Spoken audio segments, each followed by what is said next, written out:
Hello everyone, active with Nitish ব্লগে আবারও তোমাদের স্বাগত। আশা করি সবাই ভালোই আছো।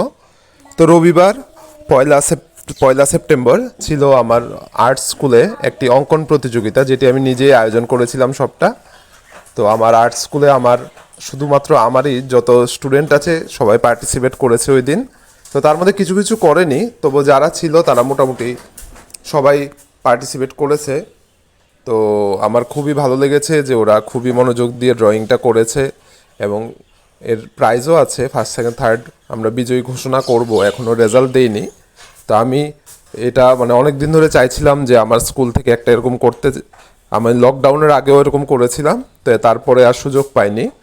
তো এই বছর আবারও আমি করার সুযোগ পেলাম। তো সবাই আমাকে পার্টিসিপেট করাতে আমার খুব হেল্প হয়েছে যে সবাই মিলে এখানে অংশগ্রহণ করেছে।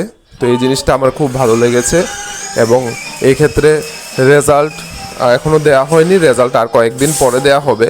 কিন্তু আর্ট কম্পিটিশনটা সবাই খুব সুন্দর করে পার্টিসিপেট করেছে। তো এই জিনিসটা আমার খুব ভালো লেগেছে যে ওরা সবাই পার্টিসিপেট করেছে এবং ভবিষ্যতে আরও সুন্দর সুন্দর করে ছবি আঁকার চেষ্টা করবে, এটা আমার খুব ভালো লেগেছে। তো আমি চাইবো যে সবসময় বাচ্চারা যেন এইভাবেই ড্রয়িং করে, সুন্দর সুন্দরভাবে পার্টিসিপেট করে, তাহলে ওদের হাতের স্পিডও বাড়বে, হাতেও সুন্দর ছবি আঁকতে পারবে। তো এই জিনিসটাই আমি চাই সব সময়। তো আমি চাই যে আমার আর্ট স্কুলে বাচ্চারা আরও এগিয়ে যাক, আরও ভালোভাবে ড্রয়িং করুক, সেটাই আমার সবসময় কাম্য।